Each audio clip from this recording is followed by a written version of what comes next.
कुछ मजबूरियों के चलते नहीं आ पाती। तो गुरुदेव जो बात कहते हैं वो बहुत गूढ़ और गंभीर है। 20 साल पहले गुरुदेव जो कहते थे वो आज समाज में दिखाई दे रहा है। आज सनातन की ओर लोग कार्य कर रहे हैं।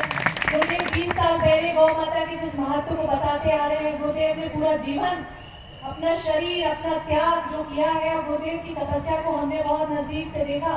और सबसे महत्वपूर्ण बात मैं ये कहना चाहूंगी कि जो गुरुदेव कहते हैं कि वो तुलसी पत्र से कथा करते हैं, ये मैं प्रामाणिकता से कहती हूँ कि गुरुदेव तुलसी पत्र से ही कथा करते हैं। गुरुदेव एकमात्र भारतवर्ष के संत हैं जिन्होंने कभी व्यासपीठ से कभी भी 1 रुपए का आग्रह जनता से नहीं किया। गुरुदेव की 200 गौशाला का संचालन होता है, 50 गौशाला मैंने व्यक्तिगत रूप से देखी है।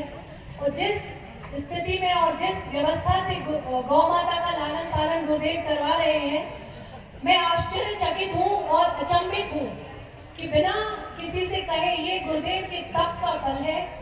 और आप विश्वास करिए, और मेरा तो दृढ़ विश्वास है और आपका ही होगा भी, कि गुरुदेव कोई साधारण पुरुष नहीं है। वो हमें जो कथा सुना रहे हैं तो हमें लगता है संत आए हैं, भागवत कथा चल रही है, हम भी थोड़ा भगवान का भजन करें। ये ईश्वर का साक्षात्कार है, क्योंकि इतनी साधारण भाषा में इतना गूढ़ रहस्य तक। क्योंकि मैंने जब अपना अध्ययन किया और मैंने कई संतों का अध्ययन किया है गुरुदेव के आशीर्वाद से, तो जैसे कबीर बोलते थे कि किसको बेचना है, बोले राम को। किसने बनाया राम को, कहाँ से आया राम को, बाजार में बैठे तो राम के। तो गुरुदेव कृष्ण के हैं। गुरुदेव जो कहते हैं ना, तो गुरुदेव कहाँ से आए, कृष्ण से। कैसे है, कृष्ण जैसे। प्रतिरूप किसका है, कृष्ण के। तो ये एक भाव और अनुभूति है मेरी जो हमें समझना है। और मेरा आप सबसे करवत निवेदन है कि आप सब कथा में आते, बहुत अच्छी बात है। महिलाओं के लिए मैं कहूंगी कि चूंकि मैं भी एक महिला हूं तो विशेष तौर पे महिलाओं पे बात करती हूँ कि आपकी बहुत बड़ी जिम्मेदारी है आने वाली पीढ़ी को पल्लवित करने के लिए, संस्कारित करने के लिए, उसमें सनातन का बीज रोपण करने के लिए। क्योंकि महाराजा शिवाजी को उनकी बनाने वाली माँ थी, तो माँ की जिम्मेदारी सबसे बड़ी है। मेरा आपसे निवेदन है, आप अपने बच्चों को, अपने बेटों को, अपनी बालिकाओं को कथा में लाइए। बच्चों के एग्जाम्स हो, परेशानियां हो, कितनी भी हो, पर एक दिन बच्चों को कथा जरूर सुनाइए। क्योंकि अगर बच्चों ने कथा सुन ली तो ये आप प्रामाणिकता से मानिए कि वो आपसे बाहर नहीं जाएगा। उसको ये संस्कार रहेगा, उसको ये बोध रहेगा कि मैंने अपने माँ के साथ कथा सुनी थी और गुरुदेव ने क्या कहा था। क्योंकि शायद अगर 25 साल पहले मेरे घर वाले मुझे कथा पंडाल में ना बैठाते तो मेरा ये भाव नहीं होता। इसलिए मेरा गुरुदेव के जो विचार है, वो विचार सिर्फ इसलिए नहीं है कि आप आओ भजन करो जाओ। गुरुदेव अपनी कथा में कहते हैं कि मैं कथा नहीं व्यथा कह रहा हूँ। गुरुदेव समाज को सुधारना चाहते हैं, सनातन को जन जन तक पहुंचाना चाहते हैं। गुरुदेव की कथा में बैठने के बाद आपका व्यक्तित्व लोग कहना चाहिए। आपके जय श्री कृष्ण से समझ में आना चाहिए, अच्छा नागर महाराज के यहाँ जाते हो, इसलिए जय श्री कृष्ण करते हो।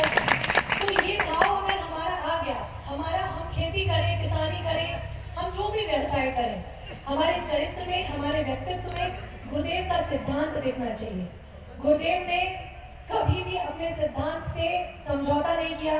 गुरुदेव चाहते तो विदेशों में नाम कमा सकते थे, गुरुदेव चाहते तो आए दिन फ्लाइट में घूम सकते थे, गुरुदेव चाहते तो खूब आस्था संस्कार चैनल पे अपनी पब्लिसिटी कर सकते थे, पर गुरुदेव ने ये सब नहीं किया। उसके बाद भी राष्ट्रीय पुरस्कार के लिए गुरुदेव को मनोनीत किया गया।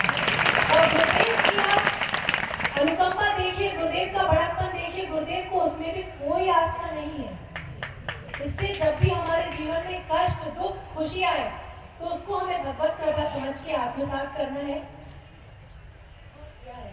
वही मैं कह रही थी कि पद्मश्री के लिए भी गुरुदेव ने मना नहीं किया और बोल दिया कि हम साहब सेवा का मूल्य नहीं देंगे। तो गुरुदेव जो कर रहे हैं वो सेवा है। तो हमें गुरुदेव के सिद्धांत का अनुपालन करना है, गुरुदेव के सिद्धांत को जन जन तक पहुंचाना है, गौ सेवा के लिए अथक प्रयास करना है। गुरुदेव ने इतना अच्छा सेटअप बनाया है 200 गौशाला का, बहुत अच्छी व्यवस्था की है। हम यथासंभव सहयोग करें और अपने आने वाली पीढ़ी को सत्संग में आने के लिए प्रेरित करें। इन्हीं भावनाओं के साथ जय श्री कृष्ण।